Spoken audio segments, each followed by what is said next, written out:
भवतु सहनौ भुनक्तु सह वीर्यं करवावहै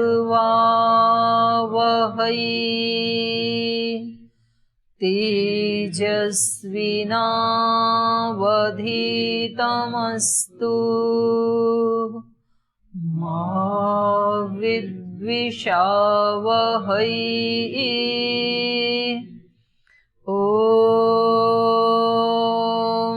शान्ति शान्ति शान्तिः।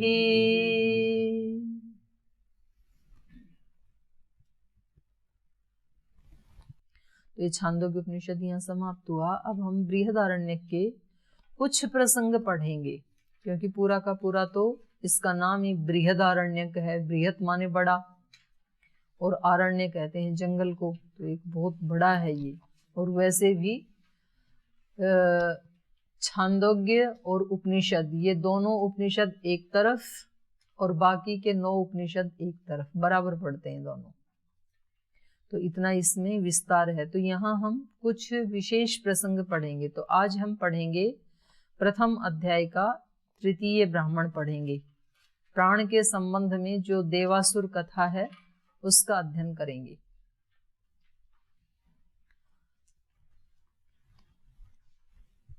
तो एक यहाँ कथानक बना करके प्राण की महिमा के बारे में ऋषि ने बताया है, क्योंकि कोई भी बात अपनी बतानी होती है तो उसको जब उदाहरण पूर्वक हम बताते हैं तो वो जल्दी से समझ में आ जाती है सामान्य व्यक्ति को भी। तो इसलिए कथानक का सहारा लिया जाता है। कोई एक चीज दिखानी होती है ना, तो कोई व्यक्ति तो उसको ऐसे कहानी बना करके समझा देता है, कोई व्यक्ति उसका चित्र बना करके समझा देता है, लेकिन वो समझाने के लिए प्रतीकात्मक होता है। जैसे आपने बाहर ये भारत माता का चित्र बना रखा है, तो ऐसी कोई महिला देखी है आपने भारत में? और ऐसा भारत देखा कहीं? इतने से टुकड़े में तो आपने दिल्ली बना दिया, इतने से में आपने मध्य प्रदेश बना दिया। मध्य प्रदेश इतना है, बहुत विराट है ना, तो आपने इतने से में कैसे दिखाया? आप कहेंगे जी ये प्रतीकात्मक है, ये थोड़ी मध्य प्रदेश है, ये तो उसका प्रतीक है। कुछ समझाने के लिए हमने कि ये स्टेट इस स्थान पे हैं और इन सब को बना करके इस तरह की कुछ आकृति बनती है। और इस सब के पूरे के पूरे देश को चलाने के लिए जो शक्ति काम करती है, हम सब मनुष्यों को मिला करके जो एक आइडेंटिटी बनती है भारतीय, भारत माता, उसको हमने यहाँ सिंबॉलिक रूप में रखा है, प्रतीकात्मक रूप में रखा है। तो ये बताने वाले का अपना अलग अलग तरीका होता है। एकम सद विप्रा बहुधा वदंती, एक ही सत्य को विप्र लोग अनेक प्रकार से बोलते हैं। तो वो कोई आख्यान बना के, कोई मूर्ति बना करके, कोई इशारे करके बताता है उसको। तो यहाँ ऋषि एक प्राण के सत्य को और इंद्रियों की सत्यता को बताने के लिए एक कथानक का सहारा ले रहे हैं, और वो है देव और असुरों की कथा। द्वया है प्राजापत्या देवाश्च असुराश्च, ततः कनीयशा एव देवाः ज्यायसा असुराः, ते एषु लोकेषु अस्पर्धन्त, तेह देवा ऊचुः हंत असुरान यज्ञ उद्गीथेन अत्ययाम इति। तो प्रजापति की 2 संतानें हैं, असुर और देव। यही हमने पिछले प्रसंग में भी पढ़ा था। प्रजापति का मतलब है यहाँ पर आत्मा, और उस आत्मा की 2 प्रकार की शक्तियां हैं, पॉजिटिव और नेगेटिव। नेगेटिव शक्तियां हैं वो असुर हैं, और पॉजिटिव शक्तियां हैं वो देव हैं। तो दिव्यता असुरता ये दोनों हमारे अंदर है। तो प्रजापति की 2 संतानें हैं, देवाश्च असुराश्च, ततः कनीयसा एव देवा, तो उनमें देव छोटे हैं, कनिष्ठ हैं, और जायसा असुरा, असुर जो हैं वो बड़े हैं, बड़े वाले पुत्र जो हैं वो असुर हैं। असुरता जो है ना वो ज्यादा होती है, और उसकी तरफ ध्यान भी बहुत जल्दी जाता है, और दिव्यत्व की तरफ वो कम होता है और बहुत देर में, जैसे मान लो किसी व्यक्ति ने जीवन भर तो बहुत अच्छा व्यवहार किया किसी के साथ और एक दिन उसने डांट दिया आपको, तो आपको 20 वर्षों से जो प्रीति की थी और जो आप पे उपकार किए थे, जो आपको पढ़ाया लिखाया, आपका खर्चा उठाया माँ बाप ने, उसको तो आप याद नहीं रखेंगे। और बचपन से जो आपका छोटा सा शरीर था, वहां से पाल के आपको यहाँ लाई, उस सबको तो भूल गए। और जिस दिन पिता ने डांटा था या मारा था, उसको आप कभी नहीं भूलते। होता है कि नहीं ऐसे? मतलब ऐसी जो घटना हुई, माँ ने पिटाई की या पिता ने पिटाई की किसी दिन आपकी लाठी उठा करके, तो उसको नहीं भूलते हैं। और उसने जो पालन पोषण किया 20 साल तक, उसको भूल जाते हैं, एक ही दिन में भूल गए उसको। तो असुरत्व क्या है? ज्ञान बड़ा है। तो एक दिन पहले भी मैंने उदाहरण दिया था कि जैसे एक बाल्टी में गटर का पानी रखा है, तो ये क्या है? असुरता। और इधर हमारे पास एक बाल्टी में गंगा जल रखा हुआ है। अब ये जो गटर का पानी है, इसमें आपने थोड़ा सा गंगा जल मिला दिया, दिव्यत्व मिला दिया। अब इस पानी को पी सकते हैं क्या? नहीं पी सकते। और इधर पूरी गंगा जल की बाल्टी भरी हुई रखी है और इसमें आपने इतना सा गटर का पानी डाला है, ज्यादा तो गंगा जल ही है। तो अब इसको गंगा जल समझ करके पी सकते हैं क्या? नहीं पी सकते। तो असुरता का ज्यादा असर हुआ ना, दिव्यता का कम असर हुआ। तो स्थूल रूप से देखने में क्या लगता है?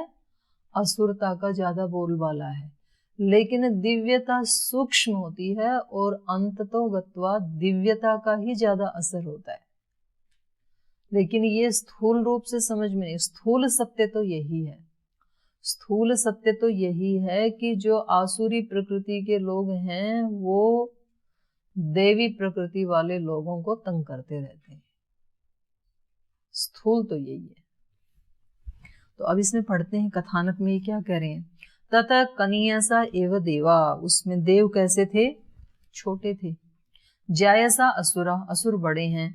एषु लोकेषु अस्पर्धंत, तो अब इन दोनों की जो है, एषु लोकेषु, इन लोकों में, अस्पर्धंत, स्पर्धा शुरू हो गई, कलह शुरू हो गई छोटे और बड़े में। वो कहते हैं हम बड़े हैं तो आप हमारी बात मानो, वो कहते हैं आप उल्टा पलटा करते हो तो आपकी बात कैसे माने? मानते नहीं है। तो एषु लोकेषु अस्पर्धंत तेह देवा ऊचु, तो अब उनसे देवों ने, तेह देवा, वे देव, तेह देवा ऊचु, वे देव परस्पर ऐसे विचार करने लगे, अपने अंदर ही बात करने लगे देवता। क्या? असुरान यज्ञ उद्गीथेन अत्याम, असुरान, इन असुरों को हम यज्ञ उद्गीथेन, यज्ञ के उद्गीत के द्वारा हम यज्ञ करेंगे। यज्ञ मतलब शुभ कर्म, परोपकार, सेवा। इनको हम हराएं कैसे? तो इनको हम करेंगे यज्ञ उद्गीथेन, यज्ञ में उद्गीत से, उद्गीत माने प्रणव के जाप से, ओंकार के जाप से, यज्ञ में उद्गीत से हम इनको अत्याम, अतिक्रमण कर जाएंगे। भाई इनको यदि हराना है असुरों को, तो कैसे हराएं? अपनी दिव्यता को बढ़ा करके हरा सकते हैं। तो जो भी असुर अपने अंदर हैं या बाहर लोक में हैं, तो उनको वास्तविक अंतिम हार देने के लिए क्या करना पड़ेगा? दिव्यता को बढ़ाना पड़ेगा। जितने भी असुरों को, जो बहुत शक्तिशाली थे, उनको मारने के लिए किस व्यक्ति ने उनको मारा? किसी आध्यात्मिक व्यक्ति ने मारा। असुर असुर के वश में नहीं आते कभी भी। हिरण्यकश्यप को मारना था तो फिर प्रहलाद भक्त को जन्म लेना पड़ा, उसी ने मारा, नहीं तो वो किसी के वश में आया नहीं। रावण को मारना था तो राम जी को आना पड़ा, आध्यात्मिक व्यक्ति ने ही उसको मारा। तो कभी भी असुरता असुरता से समाप्त नहीं होती है, कभी भी वैर वैर से समाप्त नहीं होता है, कभी भी घृणा घृणा से समाप्त नहीं होती है। घृणा को समाप्त करना है तो अपने अंदर प्रीति उत्पन्न करनी पड़ेगी, और फिर वो प्रीति जितनी जितनी बढ़ती जाएगी तो वो दूसरे को फिर ओवरटेक कर लेती है। जितना जितना कोई हमारा वो कर रहा है, अपकार कर रहा है, बुरा कर रहा है, उसके साथ उतना उतना भला करना पड़ेगा। कठिन तो है ही, देव बनना कौन सा सरल है। जो हमारा अपकार कर रहा है तो तुरंत मन में क्या आता है, इसका भी मैं डबल अपकार करूं, तो जैसे को तैसा। तो फिर दोनों तरफ से असुरता ही बढ़ेगी, फिर नहीं रिजल्ट आएगा, उसका नाश नहीं होगा। उसने एक तरफ से असुरता हमारे पास प्रेषित की, हमने डबल प्रेषित कर दी, अब उसके पास डबल हो गई। अब वो डबल भेजेगा, हम ट्रिपल भेजेंगे, तो दोनों की बढ़ती चली जाएगी। तो ऐसे झगड़े बढ़ते चले जाते हैं ना। और उसको खत्म करना है तो अपनी तरफ से शुरुआत करनी है। और उसमें ऐसा नहीं है कि झट से मतलब आज सोचा और कल रिजल्ट आ जाएगा। बड़ा धैर्य रखना पड़ता है, वर्षों बीत जाते हैं। छोटे बच्चे पहला उसको ध्रुव को कितने वर्षों तक करना पड़ा, 14-15 वर्ष तक। जब जवान हो गया ना, तब कहीं जाके वो अपने उसको उत्तानपाद पिता जो थे उनके असुरत्व का नाश कर पाया। उसमें टाइम लगता है, और उस बीच वो अटैक करते ही रहते हैं कुछ ना कुछ बीच में। तो कभी तो वो साल 6 महीने की तपस्या को मिनटों में खंडित कर देते हैं, कुछ ना कुछ ऐसा करके। तो ये इन्होंने क्या सोचा देवों ने, कि यदि हमें इनको पराजित करना है, अत्याम माने अतिक्रमण करना है, हमें इनसे आगे बढ़ना है, तो हमें क्या करना है, यज्ञ उद्गीत है ना, यज्ञ में उद्गीत के द्वारा। एक तो यज्ञ का सहारा लें, यज्ञ का मतलब है परोपकार का भाव, दूसरे के लिए जीना। अपना जीवन कैसा बनाना है, इदम सर्वाय इदन्न मम, ये मेरा जीवन सबके लिए है। सर्वेभ्य इदन्न मम, मेरे लिए नहीं, ये सारी सृष्टि मेरे लिए है, इसलिए मैं भी सारी सृष्टि के लिए हूं। तो एक तो ये भाव लाना पड़ेगा, और दूसरा उद्गीत है ना, उद्गीत मतलब प्रणव, ओंकार, उसकी शरण लेनी पड़ेगी। तो फिर इन्होंने कहा कि हम यज्ञ में उद्गीत के द्वारा इनको हराएंगे। तो उद्गीत करे कौन, तो वाणी करेगी। तेह वाचम ऊचुहु त्वम नः उद्गाय इति तथेति तेभ्यो वाग उद्गायत यो वाची भोगः तम देवेभ्य आगायत तत्कल्याणं वदति तदात्मने ते विदु अनेन वै न उद्गात्रा अत्येष्यन्ति इति तम अभिद्रुत्य पापमना अविन्ध्यन् स यः स पाप्मा यद एव इदम अप्रतिरूपम वदति स एव स पाप्मा। तो देवों ने ते है वाचम ऊचु, उन्होंने वाणी से कहा कि आप हमारे लिए उद्गान करो, उद्गीत का गान करो। त्वम नः उद्गाय इति, हे वाणी तुम हमारे लिए उद्गीत का गान करो, उद्गान करो, तुम गाओ हमारे लिए। देव कौन है यहाँ पे, हमारी इंद्रियां ही देव हैं। और उन सारी इंद्रियों ने वाणी को कहा कि तुम, जब वाणी से हम ओंकार का जाप करते हैं तो उसका जो लाभ है वो सारी इंद्रियों को मिलता है ना, मन सहित। मन भी शांत होता है और बाकी सारी इंद्रियां भी शांत होती हैं, शरीर भी शांत होता है, आत्मा को भी अच्छा लगता है। तो इन्होंने कहा वाणी से कि आप हमारे लिए उद्गान करो। तथेति, उसने कहा ठीक है। तेभ्य वाग उद्गायत, तो अब वाणी उनके लिए, उन देवों के लिए उद्गान करने लगी, उद्गीत का गान करने लगी। यो वाची भोगः तम देवेभ्य, और जो उस वाणी के उद्गान करने से जो भोग, जो फल मिलना था, वो किसको मिले, देवों को मिले। देवों के लिए गा रही थी ना, वो उद्गान कर रही थी देवों के लिए। तो उसने स्थूल रूप से तो यही कहा कि जो वाणी का भोग है, अर्थात जो इस उद्गान के करने से जो प्रतिफल मिलना है, वो देवेभ्य आगायत, तो उन्होंने देवों के लिए गाया। यत् कल्याणम वदति तदात्मने, और उससे जो कल्याण होगा वो आत्मा के लिए है। उद्गीत का गान करेंगे और उससे जो फल मिलेगा, अर्थात जो कल्याण होगा, तो उसमें आत्मा का कल्याण है। तो यहां आत्मने का अर्थ है अपने आप के लिए। वाणी ने सोचा कि मैं इनके लिए गा रही हूं, इनको तो लाभ होगा लेकिन मुझे क्या मिलेगा। तो कभी व्यक्ति को ऐसे भी लग जाता है ना परोपकार करते समय कि मैं परोपकार तो कर रहा हूं और इनको लाभ भी हो रहा है, लेकिन मुझे क्या मिलेगा इससे। तो ये भाव आ जाते हैं ना कभी कभी। ये भाव भी क्या है, असुरता है।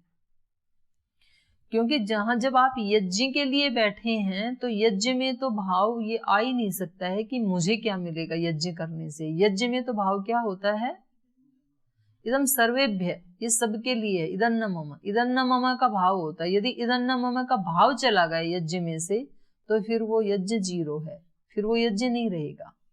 सूर्य जब चमकता है तो ये नहीं सोचता है कि मैं चमक रहा हूं इन सब प्राणियों के लिए, सृष्टि के लिए, इनको तो प्रकाश मिल रहा है, इनको तो जीवन मिल रहा है, इनको तो ताप मिल रहा है, मुझे क्या मिलेगा ऐसे तपने से। तो फिर वो एक दिन भी नहीं तप पाएगा, फिर यज्ञ नहीं हो, फिर यज्ञ खंडित हो जाएगा।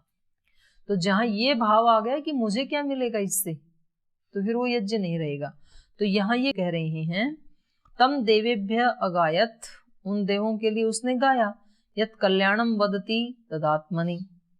तो लेकिन उससे जो कल्याणकारी फल मिलना था वो उसने ऐसे सोच लिया कि ये मेरे लिए भी होना चाहिए, कुछ तो मुझे भी मिलना चाहिए, मैं इनके लिए गा रही हूं। तो ते विदु, उसके इस भाव को उन असुरों ने जान लिया, भाई इसको पकड़ा जा सकता है, ये इनका सच्चा रक्षक नहीं है, वाणी जो है ना देवों का, तो हम इसको पकड़ते हैं। तो असुर तो ऐसे इंतजार में रहते हैं, हमारे मन में एक भाव आए बस उस व्यक्ति के प्रति, फिर तो असुर उसके एक का तो 50,000 पता नहीं कितना बना देंगे, वो तो कहीं का कहीं ले जाएंगे फिर हमें। ते विदु अनेन वही न उदगात्रा अत्यशंति, उन्होंने इस बात को जान लिया, अनेन वही, इस वाणी के द्वारा ही, न हमको, उदगात्रा, उद्गान के द्वारा, अत्यशंति, ये अतिक्रमण कर जाएंगे। अरे इस वाणी से ये उद्गान करवा रहे हैं, इस उद्गान के द्वारा ही ये देव हमें अतिक्रमण कर जाएंगे, ऐसा उन्होंने सोचा। इति तम अभिद्रुत्य, तो ऐसा सोच करके उस वाणी की तरफ वो दौड़ करके गए और पाप मना अविंध्यन, और उस वाणी को उन्होंने पाप से बींध दिया, पाप डाल दिया। असुर वहां पहुंच गए। स यह स पापमा, तो जो वो असुरता आ गई ना उसमें वाणी में, उन्होंने पाप से जो बींध दिया, तो ये जो पाप आ गया इस वाणी में, यद एव इदम अप्रतिरूपम वदति, तो उस पाप के कारण ही ये अप्रतिरूपम वदति, तो ये उल्टा भी बोलती है। मतलब उद्गान कर रही थी वो तो बहुत अच्छा था, और अप्रतिरूपम माने प्रतिकूल, असत्य, कठोर, जो भी वाणी के दोष हो सकते हैं वो सब अप्रतिरूपम हो गया। तो जो उसके प्रतिरूप नहीं था, उद्गान के प्रतिरूप नहीं था, उससे उल्टा भी। तो इसलिए वाणी दोनों बोल लेती है, अच्छा भी बोल लेती है, बुरा भी बोल लेती है, सत्य भी बोल लेती है, असत्य भी बोल लेती है, मीठा भी बोल लेती है, कड़वा भी बोल लेती है। क्यों? क्योंकि असुरों ने उसको पाप से बींध दिया, पाप से युक्त कर दिया असुरों ने। स एवा पापमा, इसलिए वो कैसी हो गई वाणी, पाप से युक्त हो गई, और असुर सफल हो गए और देवता सफल नहीं हुए। फिर क्या किया इन्होंने, अथह प्राणम ऊचु, इसके बाद ये प्राण से कहने लगे, त्वम न उद्गाय इति तथेति तेभ्य प्राण उद्गायत, यह प्राणे भोग तम देवेभ्य अगायत, यत् कल्याणम जिघ्रति तदात्मनि ते विदु अनेन वै न उद्गात्रा अत्येष्यन्ति तम अभिद्रुत्य पापमना अविन्ध्यन् स यह स पापमा यद एव इदम अप्रतिरूपम जिघ्रति स एव स पापमा। तो इसके बाद फिर ये प्राण के पास, प्राण मतलब नासिका में स्थित प्राण के पास, घ्राणेन्द्रिय के पास, अथह प्राणम ऊचु, अब इन्होंने घ्राण अर्थात नासिका इंद्रिय से कहा, त्वम न उद्गाय इति, तुम हमारे लिए उद्गान करो, उद्गीत का गान करो। तथेति, उसने कहा ठीक है मैं करती हूँ। तो तेभ्य प्राण उद्गायत, तो फिर उन देवों के लिए इसने नासिका ने उद्गान किया। तेभ्य माने देवेभ्य, उन देवों के लिए प्राण ने अर्थात घ्राण इंद्रिय ने उद्गायत गान किया। यह प्राणे भोगः तम देवेभ्य आगायत, और जो उस प्राण में अर्थात नासिका में जो भोगः भोग शक्ति अर्थात ग्रहण शक्ति है, तम देवेभ्य अगायत, उसका देवों के लिए उसने गान किया, उस शक्ति के द्वारा देवों के लिए उसने उद्गान किया। यत कल्याणम जिघ्रति, इसलिए जो अच्छा सूंघती है, तद आत्मनि, वो तो अपने लिए, और जो बुरा सूंघती है तो फिर तुरंत बंद कर लेता है ना नाक, ये मुझे नहीं चाहिए, और जो अच्छा होता है तो लगता है कि मैं और सूंघ लूं। तो जो जो अच्छा होता है तो उसको तो ये इंद्रिय क्या चाहता है, अपने लिए, और जो अच्छा नहीं लगता है वो दूसरे के लिए। तो ऐसा क्यों हुआ? क्योंकि असुरों ने उसको पाप से युक्त कर दिया। असुरों ने सोचा कि ते विदु अनेन वही न उद्गात्रा अत्यशंति, अरे ये जो देव बड़े चालाक हैं, ये इस नासिका के द्वारा उद्गान करवा के हमें जीत लेंगे, ये हमारा अतिक्रमण कर जाएंगे। तम अभिद्रुत्य पाप मना अविंध्यन, इसलिए तेजी से दौड़ के गए और नासिका को पाप से युक्त कर दिया, पाप से बींध दिया उसको। स यह पापमा, तो इससे यह नासिका पाप युक्त हो गया। यदेव इदम अप्रतिरूपम जिघ्रति, इसलिए ये जो दुर्गंध को भी सूंघ लेता है, ये क्या है, पाप के कारण। स एव स पापमा, तो ये ऐसा सूंघना ही, जिस ये जो प्रतिकूल अनुचित सूंघ लेता है वही क्या है, पाप है, और ये असुरों ने मिला दिया। अथः चक्षु ऊचु, इसके बाद देवों ने चक्षु से कहा, त्वम न उद्गाय इति, तुम हमारे लिए उद्गान करो। इससे क्या पता लगता है कि प्रत्येक इंद्रिय के द्वारा ईश्वर की उपासना की जा सकती है। दृष्टि से भी, घ्राण से भी, वाणी से भी, ये सारे देव हैं, इन सब से हम उद्गान कर सकते हैं, यानी ईश्वर की स्तुति प्रार्थना कर सकते हैं। अथः चक्षु ऊचु त्वं न उद्गाय इति तथेति तेभ्यः चक्षु उद्गायत, यश्चक्षुषि भोगः तं देवेभ्यः अगायित, यत् कल्याणं पश्यति तदात्मनि, ते विदु अनेन वै न उद्गात्रा अत्येष्यन्तीति तम अभिद्रुत्य पापमनः अविन्धन्, स यः पापमा, यद एव इदम अप्रतिरूपम पश्यति स एव स पापमा। तो चक्षु के पास गए, चक्षु ने कहा कि ठीक है, मैं तुम्हारे लिए उद्गान करूंगी। तो यद चक्षु से भोग है, और फिर चक्षु को उद्गान करने का जो भोग मिला, जो शक्ति मिली, तम देवेभ्य अगायत, तो उससे उन्होंने देवों के लिए गान किया। यत कल्याणम पश्यति तदात्मनि, तो जो कल्याणकारी देखती है आंख, उसको अपने लिए ग्रहण करना चाहती है कि ये तो मैं देखती रहूं, ये मेरे लिए रहना चाहिए। ते विदु, तो ये असुरों ने जान लिया, अनेन वै न उद्गात्रा अत्येष्यन्ति थी, अरे इसके द्वारा, चक्षु के द्वारा तो ये उद्गान करके हमारा अतिक्रमण कर जाएंगे असुर। तम अभिद्रुत्य पापमना अविंध्यन, तो उसके पास दौड़ करके उसको पाप से युक्त कर दिया चक्षु को। स यह पापमा, तो उसमें पाप क्या है, अशुद्धि क्या है, प्रतिकूल क्या है, कि ये उल्टा भी देख लेती है, बुरा भी देख लेता है ये चक्षु।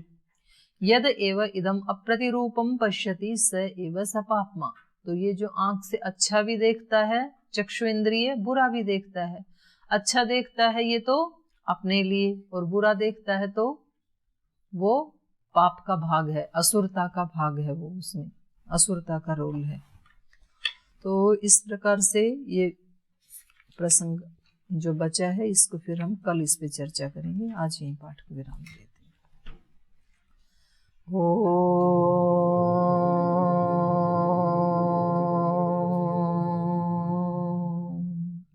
शांति शांति शांति। श्री गुरुभ्यो नमः।